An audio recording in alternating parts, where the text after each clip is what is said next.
soyons honnêtes, la plupart du temps, quand on n'aime pas nos échecs, c'est pas à cause de la supposée peine qu'il ferait à Dieu. En réalité, souvent, quand on est déçu de nous-mêmes parce qu'on n'a pas tenu telle ou telle résolution, c'est souvent notre orgueil qui est touché. Et en fait, il faut accepter paisiblement le fait de ne pas se plaire à soi-même. En ce temps de carême, nous poursuivons notre itinéraire consacré au combat spirituel avec Dom Pierre Doat, recteur du sanctuaire du Mont-Saint-Michel. Comment combattre l'orgueil ? En quoi la prière est le premier lieu d'exercice de l'humilité ? Et pourquoi le découragement est aussi une forme d'orgueil ? Dans le 5e épisode du podcast Combattre, nous découvrons que le premier des combats à mener est celui de l'humilité. Combattre, un podcast réalisé par RCF en Normandie. Dom Pierre Doat, bonjour. Bonjour. Nous nous retrouvons pour ce 5e épisode dans ce combat spirituel que nous avons à vivre pendant ce temps de carême. Il y a un combat, celui de l'humilité. Pourquoi on peut dire que l'humilité est le premier des combats à mener ? Parce que l'orgueil, c'est le lieu où nous avons été d'abord blessés, ou plutôt l'humilité. C'est le lieu où nous avons été blessés par l'orgueil à travers le péché d'Adam et Ève. D'une certaine façon, il y a rien qui résiste plus à l'amour de Dieu que notre orgueil en nous. Donc le combat pour l'humilité est le combat prioritaire. On peut dire qu'à la racine de tous nos péchés, il y a l'orgueil d'une certaine façon, puisqu'il y a la prétention à vouloir se passer de Dieu, la prétention à rester dans une totale autonomie vis-à-vis de notre Créateur. C'est pour ça que le combat pour l'humilité est si déterminant. Comment justement acquérir cette humilité ? Déjà en la demandant. Demander l'humilité, c'est peut-être la première chose à faire. Je pense qu'il faut la demander. Puis aussi en comprenant peut-être que c'est vrai pour d'autres péchés. Nous savons que l'orgueil, c'est pas bon. On sait que l'orgueil, c'est mauvais. On sait que ça nous éloigne de Dieu. On sait que ça abîme nos relations avec les autres. Ça abîme notre relation à nous-mêmes. Qu'on n'est pas en vérité, aussitôt qu'on est dans l'orgueil, qu'on est en dessous de la beauté de notre nature. Donc on le sait. Mais paradoxalement, on a du mal à arrêter. Et souvent, le discours qu'on se tient à nous-mêmes ou le discours qu'on peut nous tenir, c'est arrête d'être orgueilleux. Arrête d'être orgueilleux, cesse d'être orgueilleuse, etc. Mais c'est très difficile d'arrêter d'être orgueilleux. C'est extrêmement compliqué. Et du coup, on fait plutôt face, dans ce cas-là, à nos échecs permanents. J'ai été orgueilleux, j'ai été suffisant, C'est désespérant parce qu'on ne fait que l'expérience du coup de nos échecs. Et peut-être la solution, c'est de cesser de se dire « je dois arrêter d'être orgueilleux » et de commencer à se dire « comment être humble ?» Comment je peux laisser la place à l'humilité dans ma vie quotidienne ? La nature a horreur du vide. Donc si j'arrête d'être orgueilleux, il faut que je le remplace par quelque chose. Il faut le remplacer par l'humilité. Donc le premier mouvement, c'est de demander l'humilité. Et le deuxième mouvement, c'est de choisir l'humilité. De trouver des occasions d'être humble, de les susciter presque, et de les rechercher. Par exemple, dans une relation où je sais que j'ai tendance à me mettre au-dessus, à me mettre en avant, etc. Si j'en suis conscient, la prochaine fois que j'aurai une discussion avec cette personne, essayer de faire tourner la discussion autour d'elle, et non pas autour de moi. Qu'est-ce que tu as fait ? Qu'est-ce qui t'a plu ? Qu'est-ce que je peux faire pour toi ? Comment je peux t'aider ? S'intéresser à l'autre avant de chercher à raconter nos histoires, etc. Renoncer à avoir raison ? Ah oui. Pas vouloir l'emporter sur l'autre, ça c'est un bon exemple, notamment dans les relations avec les personnes qui nous sont les plus proches, que ce soit au travail ou à la maison. Si on se rend compte qu'avec telle personne on veut toujours avoir raison, qu'on veut toujours l'emporter sur l'autre, ça veut dire que là il faut faire le choix de l'humilité et donc de se dire aujourd'hui je vais perdre en fait, et je vais le perdre de bon cœur, pas juste je vais faire ce semblant de perdre, mais je vais perdre de bon cœur, je vais rentrer dans la volonté de l'autre parce qu'en fait je m'aperçois que je ne lui laisse pas sa place. J'ai connu un prêtre qui disait il faut beaucoup d'humiliation pour faire un petit peu d'humilité. Et il invitait les personnes à qui il disait ça à même se provoquer des humiliations. Alors bon, faut rester dans la mesure évidemment, mais accepter paisiblement le fait de ne pas nous plaire à nous-mêmes, parfois ça fait du bien.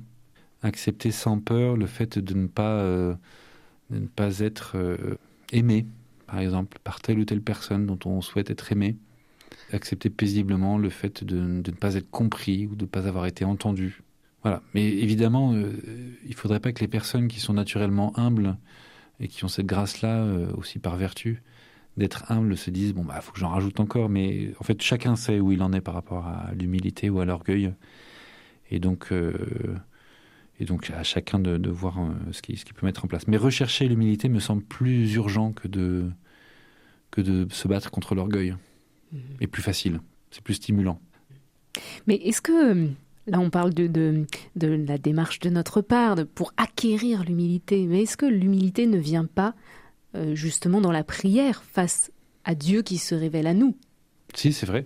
C'est quoi le péché fondamental, comment se concrétise le péché fondamental d'orgueil du démon et d'Adam et Ève? C'est le refus de la dépendance.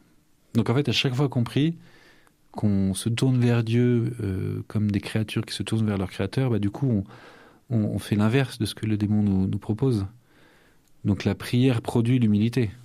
Le premier effet de la prière vécu en vérité devant Dieu, non pas comme un exercice de musculation spirituelle, mais comme vraiment un temps de cœur à cœur avec Dieu. La prière, c'est le premier lieu de l'exercice de l'humilité. On acquiert l'humilité en se mettant face à Dieu qui est tout pour nous et sans lequel nous ne sommes rien. Donc ça nous remet un petit peu à notre place de créature. De créature devant Dieu, devant Jésus, et qui est le plus humble. Jésus, c'est celui qui nous montre le chemin de l'humilité. Il s'est abaissé lui-même, se faisant l'un de nous. Il s'est fait un peu moindre qu'un ange, nous dit l'épître aux Hébreux. Donc Jésus, c'est le modèle ultime de l'humilité. Avec Marie, il s'est anéanti, se faisant le serviteur. Donc oui, plus on est uni au modèle, plus on a des chances de ressembler au modèle. Donc la prière, c'est sans doute le premier lieu d'exercice de l'humilité, oui. Dompierre Douat, on parle de ce chemin pour acquérir l'humilité, le premier combat pendant ce temps de carême.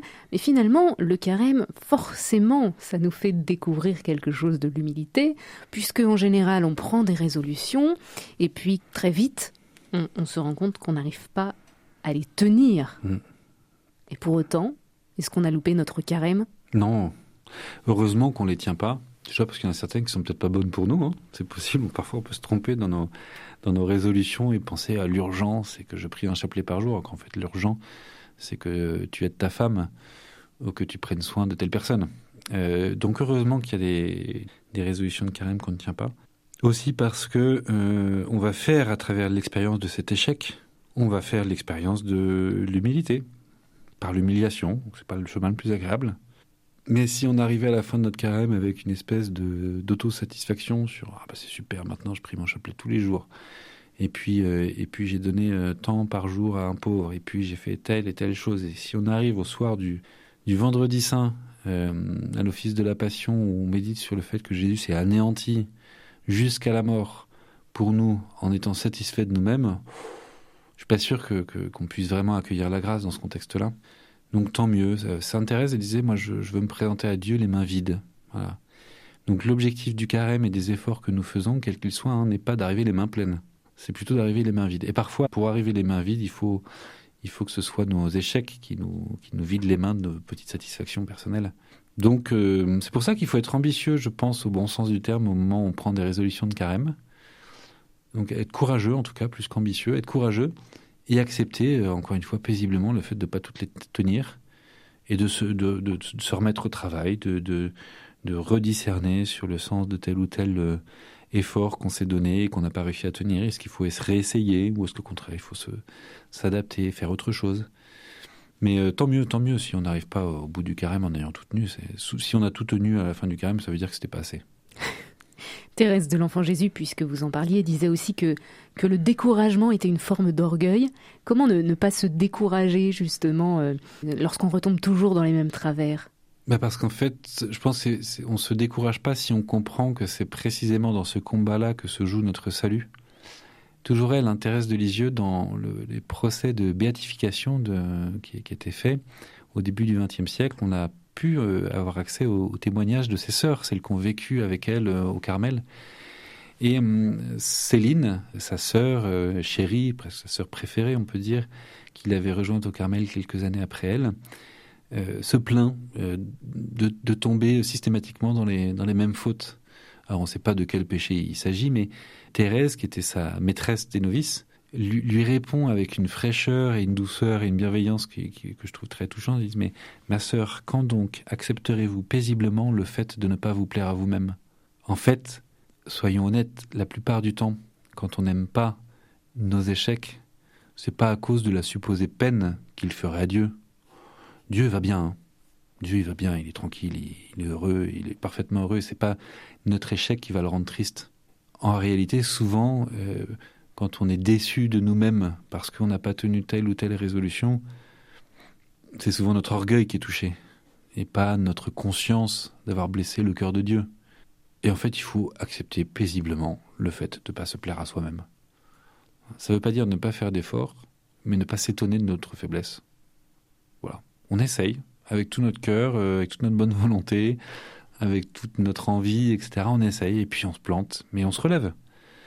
On se relève, et elle continue à un autre moment, toujours avec la même sœur, elle dire, en fait, j'ai parfois l'impression que Dieu se sert de nos péchés comme une femme se sert de la boue pour nettoyer un chandelier trop sale. Parce que c'était une des méthodes qu'utilisaient les femmes à cette époque-là pour nettoyer l'argenterie. On passait une sorte de boue, puis ensuite on les repassait à l'eau, etc. Et elle dit, voilà, le péché, c'est peut-être à ça que ça sert. Ça a l'air moins beau une fois qu'on met la boue dessus. Notre âme a l'air moins belle une fois qu'il y a le péché, ça c'est sûr. Mais aussitôt qu'on la laisse laver par la miséricorde du Seigneur, à ce moment-là, l'âme est plus belle et encore plus propre qu'avant. Mais il faut accepter paisiblement le fait de ne pas se plaire à soi-même, quoi. Est-ce que pour combattre l'orgueil, il ne faut pas aussi savoir rire de soi-même ? Ah si. C'est quelque chose qui, moi, me marque un petit peu, c'est que pour le moment, le seul outil que j'ai trouvé, moi, pour ne pas réagir avec orgueil à mes péchés et à mes misères, c'est d'en rire presque. Alors pas d'en rire au sens de penser que ce n'est pas grave et que c'est pas urgent de se convertir, hein. Mais me dire, oh là, t'en es encore là, quoi. Et je pense à mon ange gardien qui me voit me débattre dans mes petits trucs, là, ou mes gros trucs. Et je me dis, lui aussi, il doit se marrer quand même. Il doit rire, pas avec méchanceté, évidemment, hein, mais il doit rire de voir la façon dont je résiste encore à l'amour qui veut se donner à moi, et que je préfère parfois une petite sécurité réconfortante, émotionnellement, à la joie de m'abandonner complètement. Et lui qui sait à quel point la joie de m'abandonner complètement me suffirait, me comblerait, ça doit le faire rire de voir que je continue à me débattre dans des petits trucs ridicules. Donc si, je pense qu'il faut avoir de l'humour sur soi. Il ne faut s'étonner de rien, mais sourire aussi de tout ça. Merci Dompierre Doat. La prochaine fois, nous parlerons de la paix que nous avons à rechercher dans ce combat spirituel. À la semaine prochaine. Merci. C'était Combattre, un podcast réalisé par RCF en Normandie. Si ce podcast vous a plu, n'hésitez pas à vous abonner et à le partager autour de vous à d'autres chercheurs de Dieu.